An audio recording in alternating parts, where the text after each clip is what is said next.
The story begins in a mysterious and dangerous red zone where bodies are falling like flies. Amidst this chaos, a young boy is searching for someone named Asaka. While navigating through the numerous dead bodies, he comes across a woman holding Asaka hostage at gunpoint.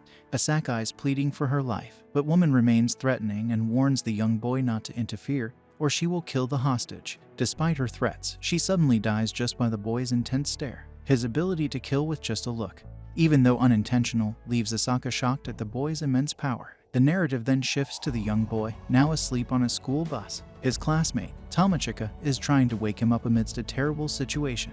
Despite the chaos around him, including a dragon attacking their bus and the deaths of other students, the boy remains undisturbed in his sleep.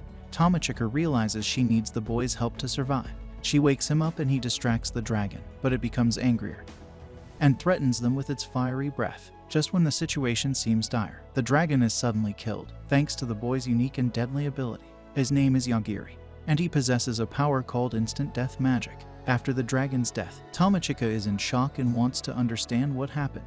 However, Yogiri is more interested in playing a video game and decides to wait until Tomochika calms down. His relaxed attitude amuses Tomochika, and she starts to act more normally. They engage in a conversation where Yogiri asks Tomochika about what happened while he was asleep. She recounts the events, starting with a sunny day when their school bus left for a tour. However, the trip quickly turned into a nightmare. After passing through a tunnel, the bus entered a strange meadow, a new and curious place for everyone. However, their peace is shattered when a powerful and dangerous sage enters the bus and kills their teacher for interrupting her. This act instills fear in everyone. The sage claims to have immense power in this alternate world, a place where survival is a constant battle. She kills the bus driver as well, showcasing her strength. She then informs the students that they are in a world where sages dominate, and everyone must struggle to survive. The students are forced to serve this sage, who needs them to stay relevant in this world's power dynamics. The sage uses a magical glow to install a battle song system in the students, essentially turning them into her servants in this perilous world. Unlike the others, they don't glow with the magical energy given by the sage. They are in invisible portals, where they can see their assigned tasks, ranks, powers, rewards, and the time they have left. The sage has set a 1-month deadline for all the passengers to reach the status of a sage. Tomochika learns she's been labeled incompatible by the automatic recruiting system. The sage decides she's not fit for the tasks and assigns her to take care of the livestock to earn mana, a type of magical energy. Her first mission, which starts in an hour, is to avoid and fight a dragon. After the sage leaves, everyone gets busy with their tasks. One student becomes their leader, responsible for managing everyone's status. He can give orders and make decisions for the group. This proud leader decides to use Tomochika, Yogiri, and the other two as bait to distract an incoming dragon, allowing the rest of the group to reach the town safely. He has more powers than the others, and he uses this advantage to control them. They feel powerless and resigned to their fate, waiting for the dragon. Yogiri continues to sleep, unaffected by the extreme stress around him. When the dragon attacks the bus, breaking windows and damaging it severely, the situation becomes dire. One girl, feeling hopeless, gives up and dies instantly. The story then reveals that Yogiri learns about all these events after waking up from his sleep. Upon hearing the tragic tale of deaths and monsters, Yogiri's main concern is to charge his handheld game, which frustrates Tomochika. She expects a more emotional reaction, but he remains calm, unaffected by the recent chaos. Tomochika urges him to take the situation seriously. Yogiri then steps out of the damaged bus to assess the situation. He concludes that the dead dragon poses no further danger, and they need to find a way to solve their current predicament. Tomochika is still trying to understand how they survived the attack of the giant monster. She questions Yogiri about any hidden powers he might have, but he remains quiet, suggesting that their survival was just luck or fate. Suddenly, they see a student flying towards them with 2 helpers. This group is surprised to find the dragon dead and 2 survivors. They wonder how Yogiri and Tomochika, who seem like ordinary students without special powers or ranks, managed to kill the monster. These flying students are relieved because, with the dragon engaged, they had time to escape. They don't care about others, only their own survival. Yogiri feels like attacking these selfish students, but Tomochika, still kind-hearted, stops him. Yogiri knows that these students came with the intent to kill them. One of the helpers, who has healing powers, wanted to turn Tomochika's body into a zombie, but this plan fails. The leader of this group then tries to kill Tomochika with a giant fireball. She narrowly escapes, and the fireball destroys the meadow. The power of these students is evident from the destruction they caused. They try to intimidate and manipulate Tomochika, but she resists. Yogiri decides it's time to act. He tells Tomochika to stay quiet and stands in front of her to protect her. He points at one of the attackers and simply says, "Die." The attacker falls dead, shocking his companions. They can't believe their leader died so easily. The remaining two are terrified. They try to revive their leader but fail, and another one dies. The healer is the only one left. He's too scared to move, fearing Yogiri might kill him too. The fear in his eyes is evident, and he follows Yogiri's commands without question. Yogiri considers explaining his powers, but decides to let the healer check if his partners are really dead. He wants the healer to have no doubts about his abilities. The healer tries to use his powers to revive his fallen comrades, believing his magic can heal any wound. However, his magic fails, and he ends up surrendering to Yogiri, kneeling in front of him, acknowledging Yogiri's superior power. Yogiri explains his unique abilities. He didn't mention them earlier when the dragon died because he wasn't interested in doing so. However, now he feels it's necessary to explain, especially since the healer might try to challenge him otherwise. Tamachika, witnessing all this, is astonished by Yogiri's incredible power. Despite not having the magical glow of a sage, Yogiri possesses an extraordinary ability. He can instantly kill anyone he targets simply by deciding to do so. This power works without the need for any physical action or special equipment. The healer initially doubts Yogiri's abilities, finding them hard to believe, but when Yogiri threatens to demonstrate his power on him, the healer becomes terrified and quickly agrees to understand and accept what Yogiri is saying. However, despite this apparent understanding, the healer still contemplates betraying Yogiri. He tries to use a ball of killing magic against Yogiri, but he fails. Yogiri has another remarkable ability. He can sense any intent to harm him even from a distance and can instantly kill the attacker. These two abilities make Yogiri an exceptional and fearsome fighter in this alternate world. The healer, realizing Yogiri's power and his own inability to challenge him, feels disappointed and recognizes his helplessness in the face of Yogiri's superior abilities. This realization marks a turning point in the healer's attitude, as he now understands the extent of Yogiri's powers and his own limitations. Yogiri confronts the healer, Keen, questioning his boldness in attacking him despite witnessing the deaths of his partners. Keen reveals that he has been in this alternate world longer than Yogiri and the others, summoned here by the mages of the Aman Kingdom. He explains that in this world, they are required to fight for a year and defeat a demon king before returning home. Interestingly, their absence is barely noticed in the real world, where only a few hours pass for every year spent in this alternate realm. The healer adds that time stops for them in this world, allowing them to complete their tasks without worrying about time passing in the real world. Hearing this, Yogiri realizes they have a chance to return home. He contemplates killing the healer to reduce future threats, but the healer pleads for his life, looking desperately at Tamachika for support. Tamachika, indebted to Yogiri for saving her, feels unable to intervene. In a twist, the healer offers to become Tamachika's slave in exchange for his life. However, Tamachika suggests enslaving Yogiri instead, believing he deserves it more. A magical belt, designed to enslave the first person it sees, recognizes Tamachika as its master. Tamachika, not wanting to enslave anyone, transfers the belt's control to Yogiri. The healer, fearing Yogiri's powers, resists but is unable to stop the process. Yogiri becomes the master and decides to let the healer live out of generosity. However, wanting to distance himself from the healer, he sends him to a forest filled with dangerous beasts. The healer tries to resist, but the magical belt, obeying Yogiri's commands, forces him towards the forest. Yogiri, seizing the opportunity, commands the healer not to disclose their encounter to anyone and to hand over all his valuable possessions. The healer struggles, but the belt ensures compliance, leaving him penniless and headed towards a perilous fate. Tamachika, observing Yogiri's actions, starts to believe he might have feelings for her. However, Takatou's flirtatious remarks annoy her. Meanwhile, Sage Sion's reporter informs her of the deaths of 2 high-ranking candidates and 2 commoners, possibly due to instant death magic. Sione, skeptical, thinks there might be a reporting error and decides to investigate later. Tamachika and Yogiri reach the nearest town, just as the evening approaches and the gates are about to close. Tamachika hurries Yogiri to the gate, where the guards stop them to call their leader, Lord Masahiko. Masahiko, looking worried, greets them and talks about the trouble with groups of sage candidates like them. He mentions that normally there would be a toll, but they've been instructed not to hinder the sage candidates. Yogiri explains they got separated from their group, who were heading to the capital, and asks Masahiko for directions. Masahiko replies that they're not obliged to assist sage candidates. He then suggests that he could give them the information if Tamachika spends a night at his mansion. Uncomfortable with this, Tamachika quickly takes Yogiri away. She later tells Yogiri she was worried he might harm Masahiko in anger. Yogiri, surprised, questions if he seems violent, and Tomochika is astonished he hasn't realized it himself. She then observes the town, finding it magical with its mix of beast folk. They meet Myria, a cat girl, who offers to help them for free. Yogiri is skeptical about her intentions, and Myria admits she wants to befriend male sage candidates, considering them influential and easy to charm. Tomochika notes Myria's straightforwardness. Myria clarifies she won't try to charm someone with a partner, but sees value in befriending Yogiri. Tomochika, wanting to explore the town before nightfall, agrees to accept Myria's help. We then see Tomochika is happy about her shopping, having bought some nice clothes. However, she and Yogiri find themselves surrounded by thugs. Yogiri, sensing trouble, confronts them.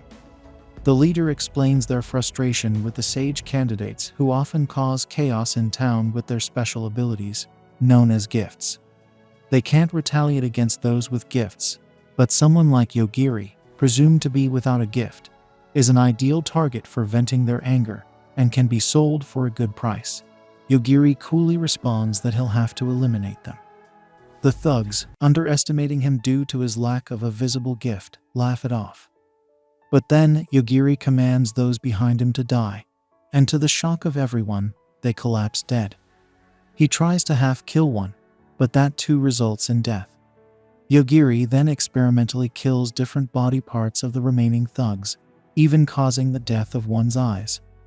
Most end up dying regardless, leaving only Myru and their boss confused and terrified. Realizing that targeting specific body parts is inefficient and cruel, Yogiri confronts Myru, who pleads for mercy, citing her little brother at home. Despite Yogiri's command for them to die, his power strangely doesn't work, and the duo manages to escape. Tomochika questions if Yogiri let them flee, but he denies it. Soon after, Myria and the boss perish while running. Yogiri suggests they leave quickly, but they're stopped by the town guard, led by a guard named Edelgard. Edelgard has questions about the incident, but Yogiri claims they just stumbled upon the scene. Edelgard reveals she was observing them and saw the thugs collapse as they attacked Yogiri. Tomochika is upset they didn't intervene, but Edelgard explains she was investigating the thugs' connections. Yogiri realizes she was tracking who the thugs intended to sell them to.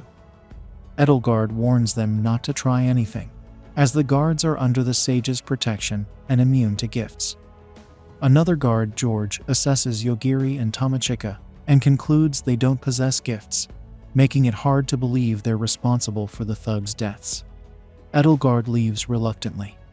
George apologizes for his captain's behavior and, upon Yogiri's inquiry, suggests a good inn. It's then discovered that one of the thugs is still alive. We then see Yogiri and Tomochika staying at a luxurious inn that reminds Tomochika of a castle. They each get their own large rooms, with Tomochika's being surprisingly spacious. Alone for the first time in this new world, Tomochika is startled by a spirit appearing before her, but relaxes when she realizes the spirit looks like her older sister. The spirit introduces herself as Mokomoko Denryura, the wife of the founder's son of the Denryura school, and reveals that she is Tomochika's guardian spirit, appearing now to assist her in an urgent situation. Tomochika is curious about why Mokomoko is appearing only now, despite past dangers. Mokomoko explains she was afraid of Yogiri, understanding that Yogiri's abilities affect spirits. She advises Tomochika to inform Yogiri about her presence for future safety. Mokomoko assures Tomochika that she can protect her from all but physical attacks, revealing that she was the one who stopped the installation of a suspicious gift system that could have allowed the sage to control Tomochika's life. Wondering if others were also protected by spirits from the gift system, Tomochika learns that Mokomoko's goal is to bring the rightful heir of the Denryura archery school back to their world. Although Tomochika wishes to return, she currently depends on Yogiri. Mokomoko offers to personally train Tomochika in the true Denryura school arts. The next day, a tired Tomochika meets Yogiri, having been unable to sleep due to recent events. They discuss catching up with their classmates, and are approached by Celestina, the inn's concierge. Celestina has been helping them, looking for their classmates' whereabouts, preparing language translation and status concealment items, and even making a charger for Yogiri's gaming console. She hands them train tickets to the capital and agrees to keep some of Yogiri's gold, which surprises Tomochika as it's not a typical concierge duty. In the next scene, Yogiri and his friends are on a train to the capital. Yogiri is playing games, and Tomochika is helping him charge his console. Tomochika has already told Yogiri about Mokomoko, the spirit. Now, both of them can see Mokomoko, but they're the only ones who can, as they know about her existence. Tomochika asks Yogiri about the whereabouts of their classmates. Yogiri tells her they are in the primeval forest for training. Suddenly, Yogiri senses danger and saves Tomochika from an attack. The scene shifts to guards questioning a captured criminal who's disoriented from blindness. They report this to the sage Lane and George, but they're unable to heal the man's sight. Lane, a vampire and high-ranking undead, bites the blind man, improving his abilities, but not curing his blindness. She finds the situation intriguing. Suddenly, they are attacked by a hero-class individual. Meanwhile, passengers from the destroyed train learn about a sage fighting nearby. Yogiri and his group leave the train and see a robot battling a sage. Tomochika wonders if Yogiri can simply eliminate these obstacles. Yogiri, however, doesn't want to misuse his powers and explains his self-imposed rules to avoid unnecessary killings. Tomochika agrees with him. During a battle, the sage Sentaro freezes bystanders, but Yogiri and Tomochika survive. The hero Ion attacks Lane, but she heals quickly. Ion, tired of the sage's tyranny, uses a powerful blast in the fight. Elsewhere, Yogiri confronts Santaro for attacking them. Santaro believes people should praise sages, but Yogiri disagrees and kills him. Seeing this, the attacker surrenders. Lane, unharmed, dismisses Ion's attack and orders Edelgard and George to find Yogiri. The aggressor then approaches Yogiri, offering to negotiate. He can't offer a way back to Yogiri's world, but warns that transferring someone as dangerous as Yogiri is risky. Yogiri asks for advice for when they're ready to return to their world. Tomochika says she doesn't need anything, but Mokomoko suggests they consider her idea. The story moves to Edelgard discovering the sage Sentaro's body. Following this, Lane has a discussion with Shin about the incident. Shin is skeptical that Yogiri and Tomochika could defeat a sage, but Lane suggests they have unique magic. Shin speculates it might be instant death magic, although Sentaro was resistant to such spells. Shin thought Lane called her to discuss the darkness, but Lane emphasizes the need to focus on those capable of defeating sages. Shin prefers Lane not to meddle with her sage candidates, but is open to cooperation if Lane tackles the darkness issue. Agreeing, Lane then instructs Mastuki to take the immortal core and head to Hanabusa, suspecting their regular forces might not suffice. The scene shifts to Yogiri and his companions resting in a forest after their journey. Tomochika jokes about not asking the aggressor for a lift, but Yogiri points out it's risky to associate with an invader. Mokomoko then presents Tomochika with a shape-shifting sword she obtained from the robot. Curious about its storage, Tomochika learns it was disguised as her underwear, leaving her surprised. Yogiri and Tomochika reach Hanabusa City after walking through a forest. Tomochika notes the city's resemblance to Japan and comments on Yogiri's poor physical condition. Yogiri explains he's tired from killing enemies along their journey. Tomochika is confused until she sees the monsters and bandits they encounter.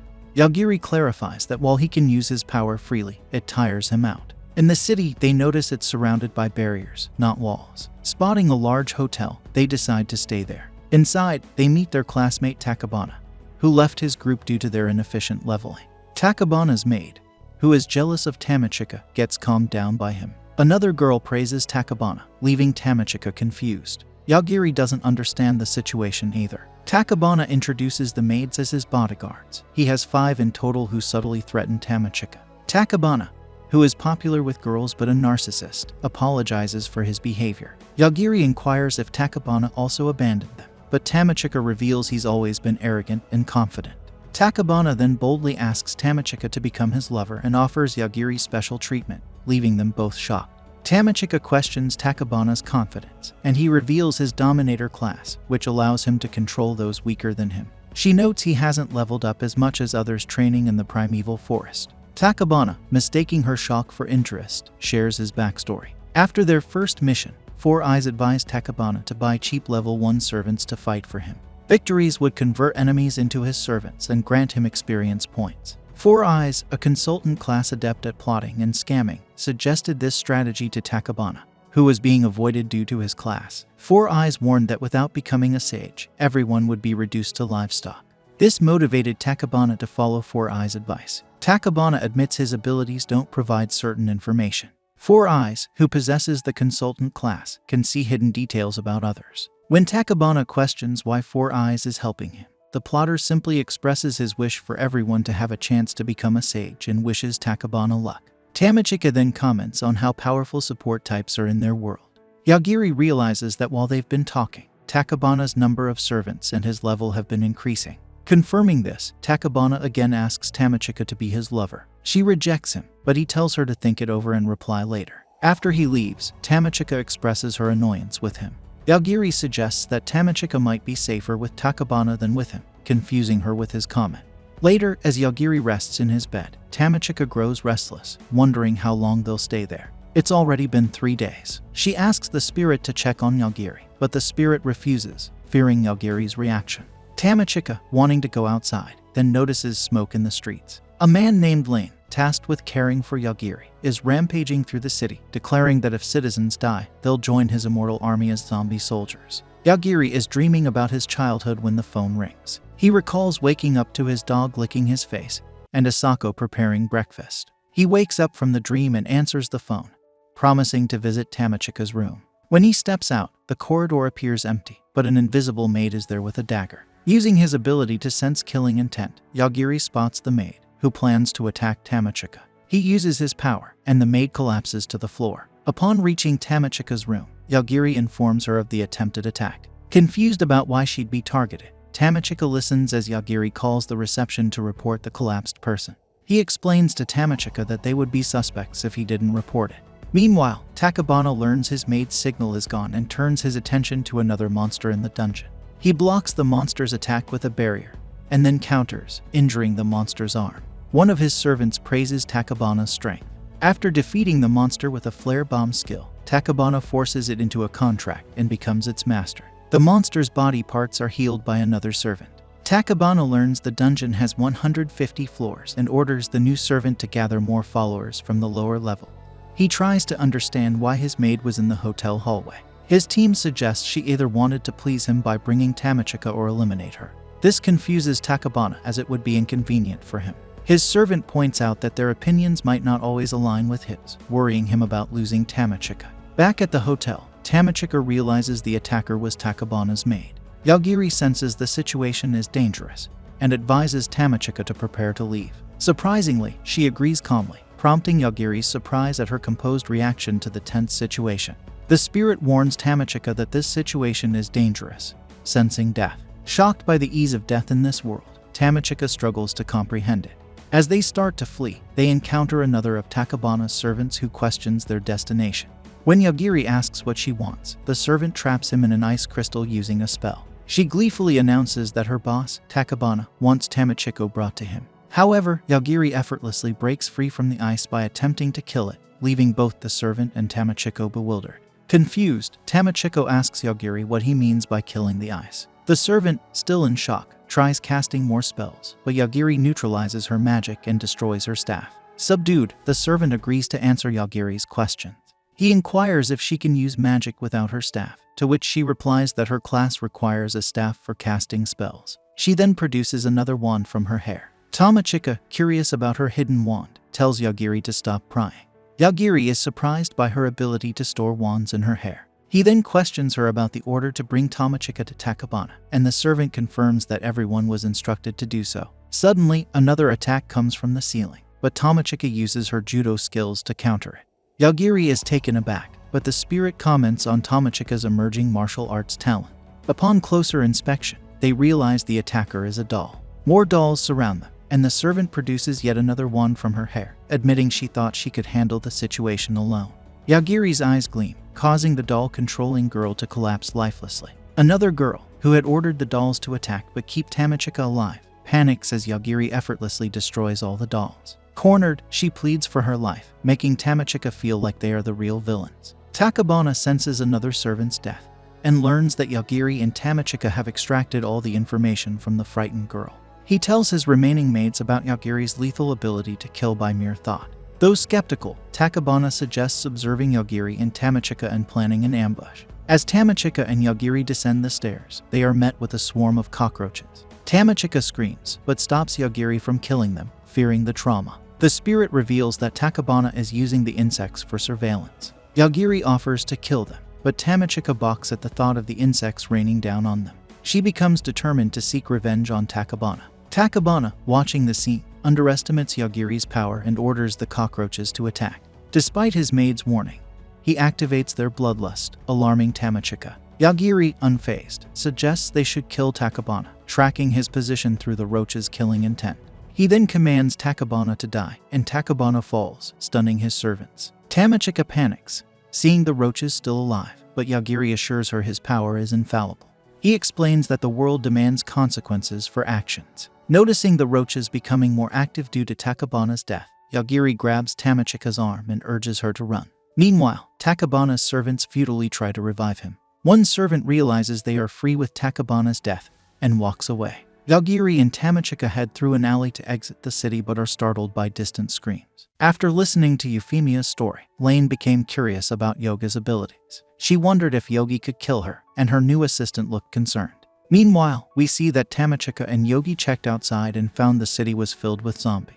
These zombies were causing a lot of chaos and destruction. Tamachika wondered what was going on, and Yogi mentioned that the zombies were slow, so they could probably escape if they were careful. Tamachika asked if they could help, but Yogi thought it would be tough to save the city. Even a spirit warned them to leave before things got worse. Meanwhile, at the city manor, there were complaints about Masayuki. He had released the zombies into the city, and he explained that Lane, the vampire sage, had given him control of the city. The mayor, however, reminded Masayuki that he had already died and become one of the undead. Therefore, he suggested that Masayuki should gather his zombies and leave the city. But Masayuki revealed that this was Lane's order. He asked the mayor to hand over the key to the city. Following Lane's orders, the mayor gave him the key and asked what he planned to do. Masayuki replied that it wasn't anything important. Then, he used loudspeakers placed around the city to command his zombies to stop moving.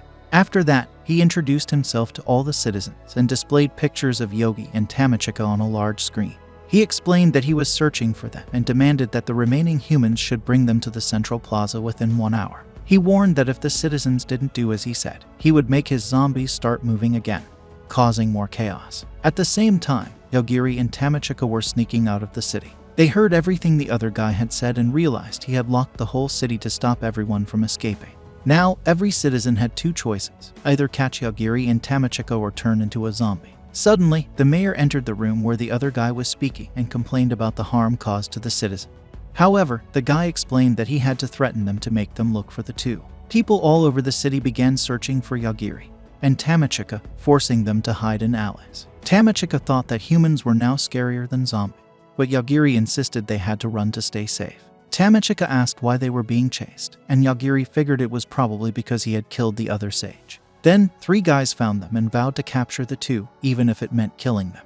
Yogiri warned the guys that he would kill them if they came too close. One of the guys ignored the warning and tried to attack, so Yogiri used his abilities to stop her mentally. The others panicked, and Tamachika complained about the gruesome way they were carrying out their promise. Yogiri explained that these guys were trying to kill them, so they had to be ready to defend themselves. He noticed the other 2 running away and realized that Masayuki was only causing this chaos because he thought Yogiri couldn't harm regular people. This annoyed Yogiri, and he considered negotiating with Masayuki at the plaza. They went to meet him, but the place was eerie, almost like Halloween. Tamachika thought it was the most fantastical thing she had seen in this world.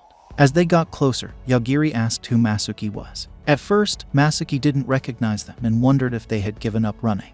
He called them boring for trying to sacrifice themselves for others, but Yogiri didn't agree and called him foolish. Tamachika got anxious after hearing this, and Masayuki asked what Yogiri wanted because if he killed him, the game would be over. Yogiri told Masayuki that he wanted to catch a train and head to the royal capital. He asked if it would be possible for Masayuki to remove the barrier around the city as a favor. This surprised Masayuki, and he became angry. He pointed out that Yogiri was not in a good position to negotiate at the moment. Yogiri realized this and thought he must have something to offer. So, he simply said he would spare Masayuki's life, even though he probably shouldn't.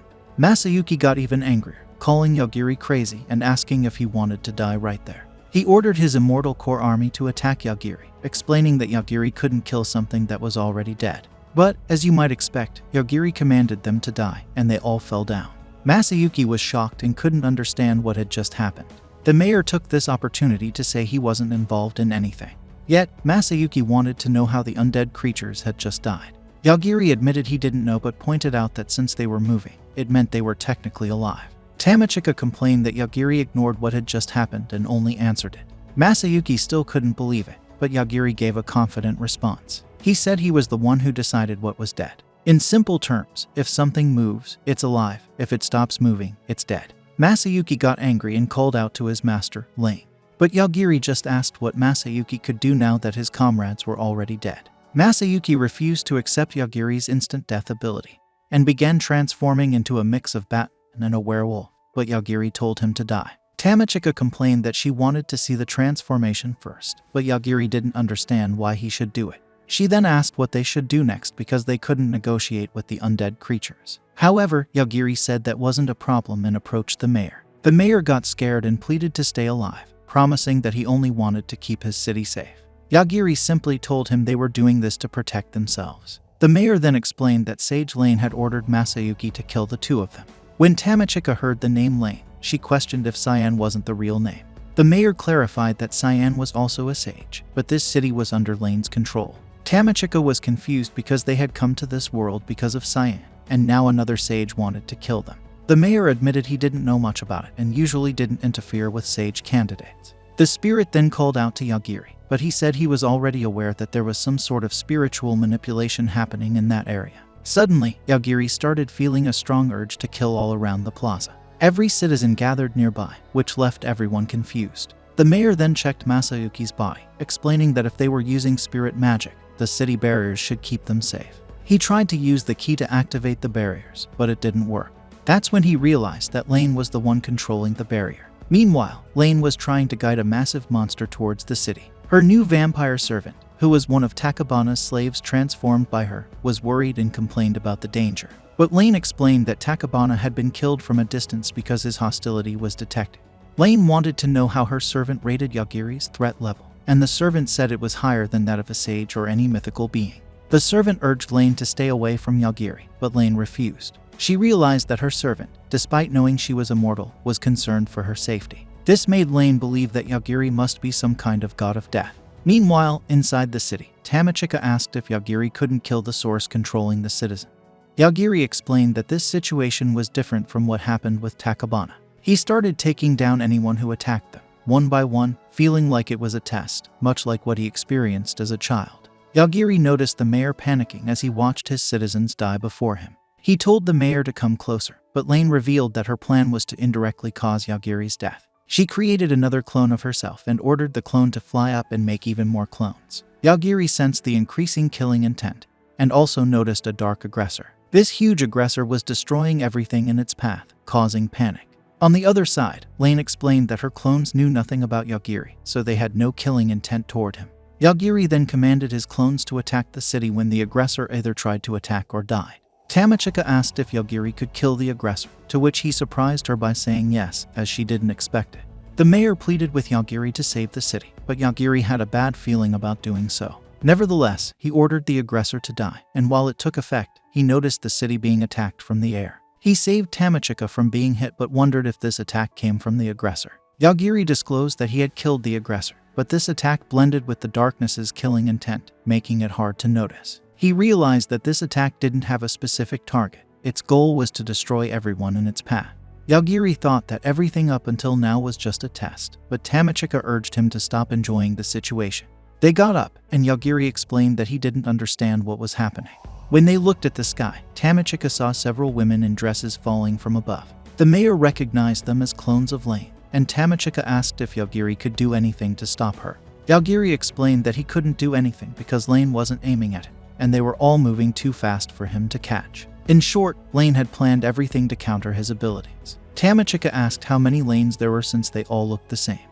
The mayor revealed they were clones because Lane had super regeneration abilities. Upon hearing this, Yogiri said he could deal with it, but it would be easier if Lane targeted him directly. The mayor brought out a hologram of the city and explained that there was a pattern to the attacks. Lane didn't strike the same place twice, and the attacks were also spaced apart. The spirit even called Lane dumb because she tried to make it random but unintentionally made it consistent. Tamachika thought they could use this information to predict where the next attack would be. The mayor quickly figured out the next target, and Yogiri said he would head there. The mayor offered to assist him with his teleportation ability. Tamachika insisted on going too, and even the spirit wanted to help. They decided to teleport away together. Yogiri and Tamachika held hands, and she led him to the spot where the clone was about to strike. He commanded the clone to die, and the spirit used an ability to create a protective shield around them. After the shield took the impact from the clone's attack, they retrieved it, and Tamachika felt relieved because she thought she might not make it. However, Yogiri noticed something on Tamachika's hand and asked what it was. It turned out that the spirit had used its power to combine some of Tamachika's underwear with the abilities of the previous aggressor, creating a makeshift shelter. The spirit was concerned because defeating the clones wouldn't ultimately solve the problem. But Yogiri reassured everyone that it was okay. The clones then fell and disappeared, leaving Lane wondering how immortal vampires could die. Her servant suggested they shouldn't target Yogiri, but Lane decided she would simply create new clones with different settings. Suddenly, Lane felt a strange sensation in her body, and realized that her true body, hidden in another dimension, was dead. She seemingly plunged into the abyss, but believed this was how she would save the girl. She vanished, and Tamachika noticed that there were no more attacks coming. They returned to the mayor to make preparations and plan their escape. Meanwhile, in a random house, a young girl woke up and saw that her bed looked like a coffin. She thought she might be a vampire, and noticed a rock in her hand. The rock displayed Lane's hologram, revealing that her plan had succeeded, and she had died while the girl survived. Lane explained that the girl was a younger clone created from her, without her memories, to avoid being targeted by Yogiri. Back in the city, the mayor expressed his gratitude for their help and arranged for a car for them, advising them to be careful. However, when they got inside the car, Tamachika complained that Yogiri was playing games instead of driving. Yogiri explained that he couldn't drive because he always crashed cars into walls when he played games. With that, Tamachika took the wheel, and the spirit revealed that her family had the skills to drive anything. They set off on their next adventure. In a forest, Ryuko showed off her samurai skills by defeating a monster. When she returned to her tent, she found Carol inside. To her surprise, Carol revealed that she was a ninja. She gave Ryuko her phone back and admitted that she wanted to use the monitoring app on her phone, just like they did in their world through a satellite to check on Yogiri. However, it didn't work in this world. They both worked for agencies that monitored Yogiri. Ryuko checked her phone and was shocked to see an alert saying that the Alpha Omega's first door was open. While driving, Tamachika tries to wake Yogiri up to get him to drive. However, Yogiri is deeply engrossed in a dream about the day he met Asaka, his foster mother. On that day, Asaka was attending a job interview at a research institute. The interview took a dark turn when she discovered a clause in the contract that forbade her from complaining even if the job caused her death. Despite her attempts to reject it, she was coerced into signing. Yukio, the interviewer, downplayed any sinister intentions, but Asaka grew suspicious. Later, as they descended in an elevator, Asaka learned about the cursed experiments and the mysterious subject named Alpha Omega. Yukio mentioned that Alpha Omega had the power to kill with mere thoughts. As they reached the bottom floor, Asaka was unsettled by the dark atmosphere and strange inscriptions on the doors. Yukio disclosed that she would be taking care of Alpha Omega. As they descended further in another lift, Yukio revealed that Alpha Omega could annihilate anything by will. Asaka, shocked by the revelation, questioned the Institute's expectation for her to care for such a monstrous entity. The scene paints a disturbing picture of the Institute's secretive and potentially dangerous experiments, leaving Asaka uncertain about the challenges that lie ahead. Yukio responds that it's possible because Asaka has a teacher's license, and she realizes that's the main reason she got the job. Yukio tries to explain the urgency of the situation, emphasizing that if she doesn't fulfill her role, humanity might face dire consequences. He reveals that providing Alpha Omega with a proper education is their strategy to prevent a catastrophic outcome. As Asaka complains about others being more suitable for the task, Yukio insists that she is the perfect fit. Upon reaching the final floor, Yukio hands her papers with instructions, wishes her good luck, and leaves. Entering the vault, Asaka is surprised to find it different from her expectations. Following the map, she discovers a house where she hears noise from a room. To her astonishment, she finds that Alpha Omega is just a little innocent kid. Despite her initial complaint, she picks him up, takes him outside, and instructs him to play like a normal child. However, her mood changes when she recalls Alpha Omega's ability to kill with thoughts. Startled, she hears a noise and sees a shadow, a demon, as the kid describes it. The kid explains that demons often come to kill him. Confused, Asaka learns that he doesn't mind playing outside but asks if they can do it tomorrow since it's almost evening. The scene unfolds with unexpected twists as Asaka grapples with her newfound responsibility and the mysteries surrounding Alpha Omega and the demons. Asaka realizes she forgot about the kid's hunger after her initial shock and helps him up. They exchange introductions, with the kid revealing they call him Alpha Omega or Lord Akakashi before. Feeling responsible, Asaka understands she needs to prepare his meals. However, she discovers her lack of cooking skills and resorts to cup noodles. The kid, now named Yogiri, enjoys them. As they interact, Asaka asks about his parents, but Yogiri doesn't know what parents are. Feeling sympathy, Asaka apologizes and decides to name him Yogiri, thinking about a dog. She teaches him basic gestures and decides to let him use the name Takatou Yogiri. As they continue their conversation, Yogiri reveals he doesn't know what a family is. Meanwhile, Tamachika wakes Yogiri up and discusses the boulder blocking their path. Tamachika remarks on Yogiri's prolonged sleep, and Yogiri explains it's due to exerting too much power in the last city. He then questions their journey to the capital, revealing their goal to return to Japan and talk to Cyan. Yogiri suggests finding an alternative way to communicate with her without going to the capital, but Tamachika insists on following their classmate. As they drive back, they unexpectedly encounter a dragon ready to attack. Yogiri commands it to die, setting the stage for a potential conflict. The narrative intertwines between Asaka's interactions with Yogiri and the unfolding events in the journey back to the capital. Tamachika feels relieved until she notices numerous dragons flying their way, realizing they are in dragon territory. Dragons with hostile intent prepare to breathe fire, causing Tamachika to panic. She grabs Yogiri's arm, urging him to do something. Sensing the danger, Yogiri commands all the dragons to die. The dragons fall from the sky like rain, leading Tamachika to compare it to a dragon insecticide commercial. Despite the chaos, Yogiri remains composed. However, their relief is short-lived as a colossal golden thunder dragon appears before them, casting a large shadow. Tamachika fears being struck by lightning, but notices Yogiri's assurance that the dragon doesn't harbor killing intent. Surprisingly, the dragon turns around and flees in panic, leaving Tamachika bewildered.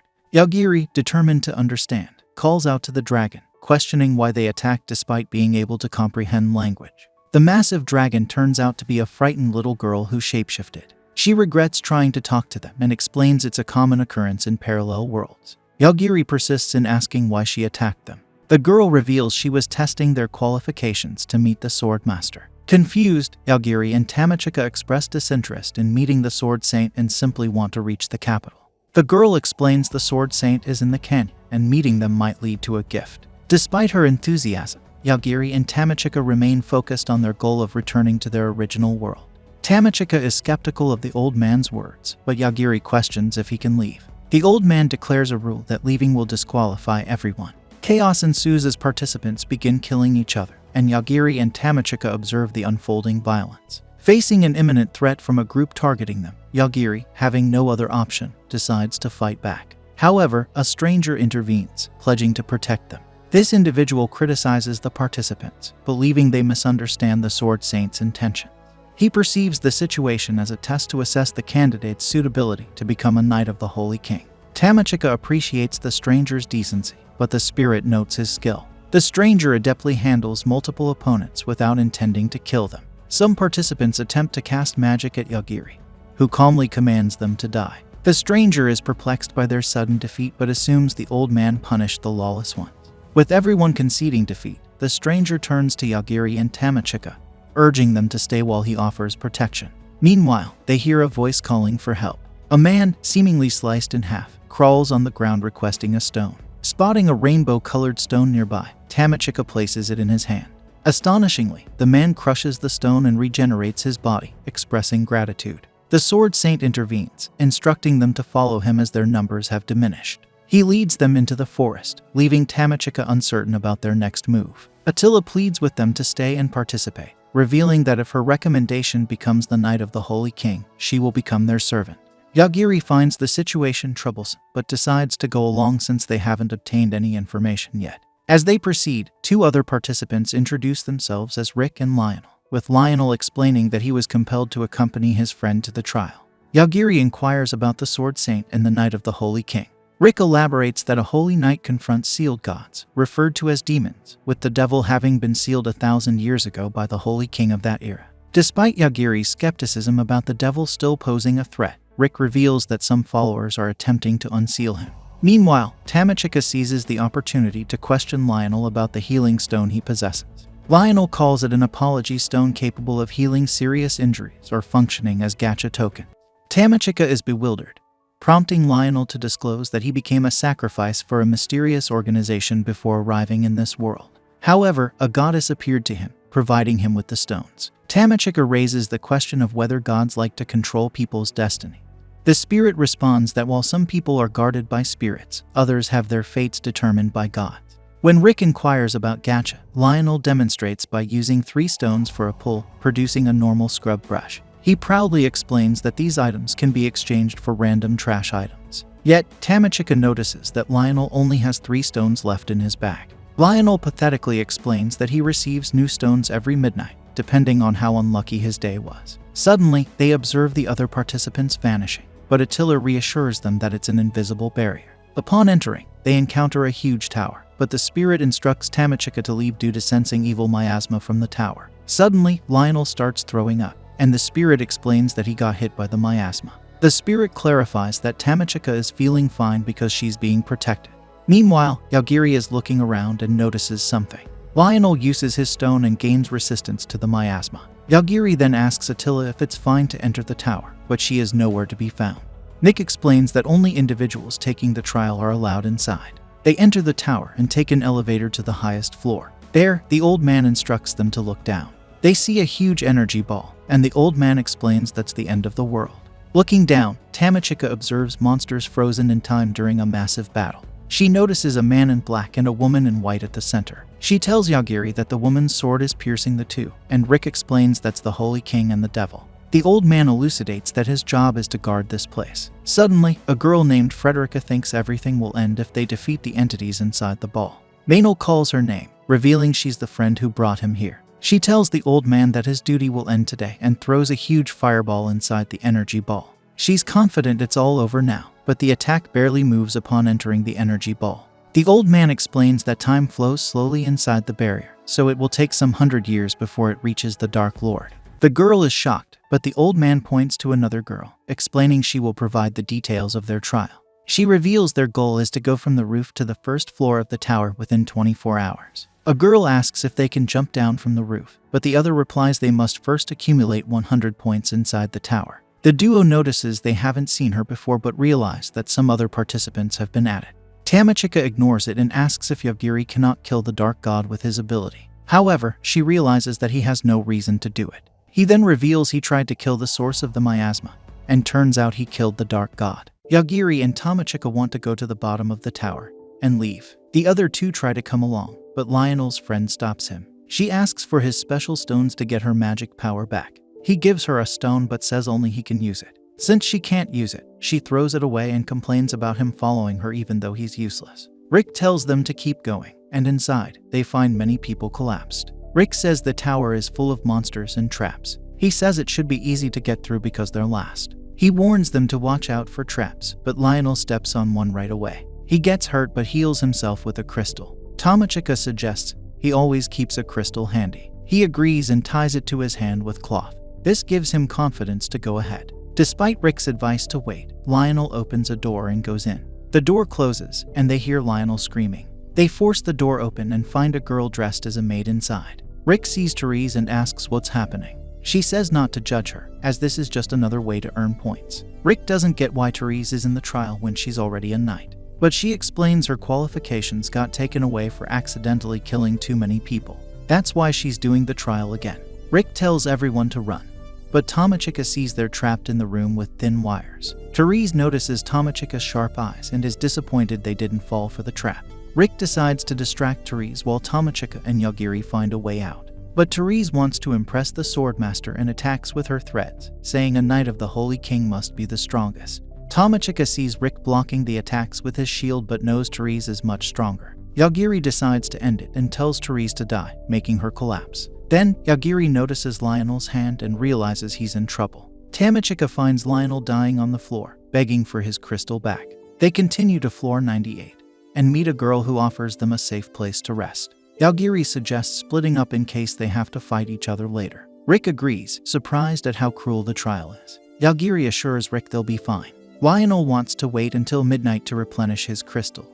Rick leaves, Lionel rests, and Yogiri asks Tamachika if she wants to rest too. But there's only one room available, and it has a couple's bed. Tamachika reminds Yogiri about her spirit ancestor always being around.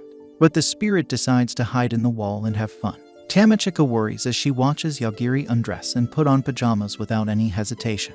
He jumps into bed and falls asleep heavily. Tamachika can't believe he's sleeping in the same room. Meanwhile, Lionel waits in his room for his crystals. He's glad he's survived despite dying 15 times. At midnight, he gets his crystals. But instead of 10, he gets 100, along with a special event guaranteeing an ultra-rare item in the gacha game. He starts playing, hoping for a weapon, but ends up summoning a girl. Confused, he realizes she's the goddess who brought him to this world. She thinks she's joining him as an ally, but she's actually there to check on him. Despite his confusion, she updates his checkpoint so if he dies again, he'll respawn in the same room.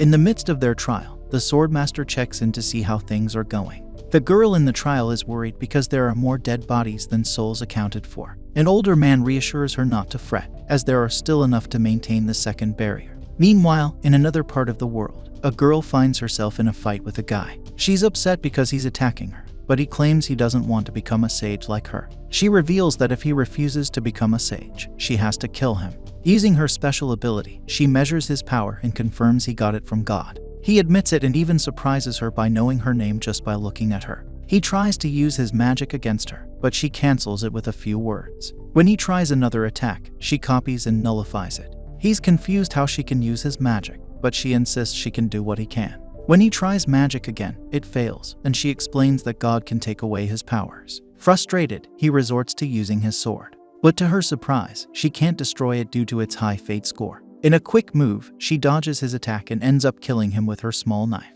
Then, to her shock, her knife starts talking, giving her a new mission to go to Hanabusa and kill Yogiri and Tamachika. Annoyed at the new task, she starts to leave, but she hears a voice asking her to wait. It's Fatso, who tells her the guy she just defeated saved him from monsters and now he wants to serve her. Meanwhile, back in the tower, Ancestor Spirit asks one Tamachika to wake up. Tamachika opens her eyes, only to see Yogiri sleeping deeply beside her and using her melons as a pillow. She quickly gets up, and the spirit pleads for help. Tamachika notices the spirit stuck halfway in the wall and asks what's happening. The spirit explains she saw Yogiri holding onto Tamachika in his sleep and tried to give them privacy, but she got stuck when she tried to peek. Tamachika complains, and the spirit reveals that the tower is gathering the souls of the dead in one place, causing the walls and floors to absorb her. When Yogiri wakes up, the spirit asks for his help. Yogiri tries to stop the tower's absorption function. The spirit is almost absorbed, and Tamachika bids farewell.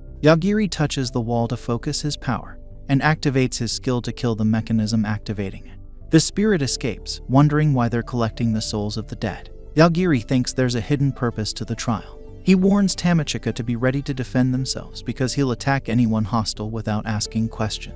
She's confused because that's what he usually does. Yogiri explains he's been trying to avoid killing, but now they can't hold back because the other participants will try to kill them. Tamachika thinks it's too late for Yogiri to warn her because she's already prepared. She surprises him by saying he's been using his power to protect her, so it's like her killing someone. She doesn't want him to complain because all he does is keep her safe. She reminds him to be careful, which makes Yogiri blush. He changes the subject, saying he's hungry, so they order room service. Meanwhile, the other girl is at a canyon and encounters a golden dragon.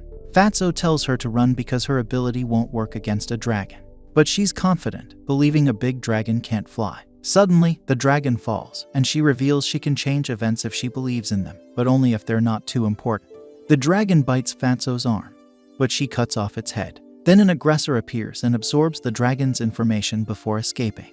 The girl spots a tower in the distance and wants to find Yogiri there, but Fatso refuses, fearing for her safety. Meanwhile, Yogiri and Tamachika continue through the tower. Yogiri feels uneasy about bypassing traps and riddles too easily. Suddenly, a stranger appears and accuses Yogiri of cheating. He claims to be the tower's builder and says he can appear anywhere. Tamachika complains that what Igelja is doing is also cheating, but the guy explains he struggled to set traps, only for someone to ruin them. Yogiri explains they just want to leave the tower, but Igelja says they can't because the tower's purpose is to keep the dark god sealed. Yogiri tries to negotiate, offering to leave peacefully, but Igelja doesn't trust him. He thinks Yogiri might be working for the dark god. Igelja finally introduces himself as the High Wizard, but Yogiri isn't interested. He tells Igelja to die, which shocks Tamachika. She asks if Igelja seems like a VIP, but Yogiri says even so he tried to kill them and they should keep moving. Meanwhile, the Swordmaster notices something wrong with the tower's system. The soul path is broken, and traps and riddles are being destroyed without activating. Elsewhere, Rick reaches 100 points by defeating another participant. He sees a big fire ahead and realizes it's caused by Lionel and his friend. She explains she's helping Lionel, who has no points, by creating a fire barrier to force him to fight. Lionel manages to win, and Rick notices he's getting stronger. Meanwhile, Yogiri and Tamachika come across an arena where two people are fighting. They see a guy sitting on a throne with two girls next to him. He tells one of the girls her opponent's attacks are weak, and she takes it as encouragement. Tamachika watches the fight, and the spirit asks what they should do. Yogiri thinks it's simple. Since the fight doesn't involve them, they should move on quickly. But Tamachika notices the door is behind the guy. The guy tells the opponent to get serious, so she reveals she's a half-demon and vows to finish the fight fast to avoid the Swordmaster finding out. She uses magic and her sword to attack the other girl. However, the other girl drops her sword and starts punching instead. It turns out, the rabbit girl is better at close combat than using a sword. Tamachika thinks the fight will never end, so Yogiri decides to ask the guy to let them pass. The guy asks who he is, but Yogiri says they won't get in his way. Still, the guy refuses to let them pass because his disciples don't have enough points yet. Yogiri doesn't want to fight because he and Tamachika only have 6 points combined. This upsets the guy, who insists they should fight. Yogiri disagrees because he just wants to leave, but the guy says he's enjoying the trial and won't let anyone quit. Yogiri checks with the other girl, and she says he can do what he wants. The guy on the throne sees this as a chance for a 3-on-3 fight. He tells Yogiri if he wins, they can pass. Tamachika panics, saying Yogiri's negotiation skills are terrible. He tries to explain that people don't listen to him. The half-demon worries about the other girl's strength, but the guy reveals she's his weakest apprentice. He introduces his girls and says he wants to keep the half-demon and Tamachika. He orders his girls to kill Yogiri but spare the others. Yogiri commands them to die, and they collapse. With the victory, Yogiri and Tamachika start to leave, but the guy won't give up. He's about to attack when Yogiri kill him too. Tamachika notices, but doesn't say anything. As they get ready to go, the half-demon girl asks if Yogiri is the one who killed everyone. He admits it, and she begs for his help. Yogiri is unsure, but Tamachika tells him to at least listen to her request. This brings an end to our episode. See you with the new episode next week. Until then, subscribe to our channel and check out our other videos.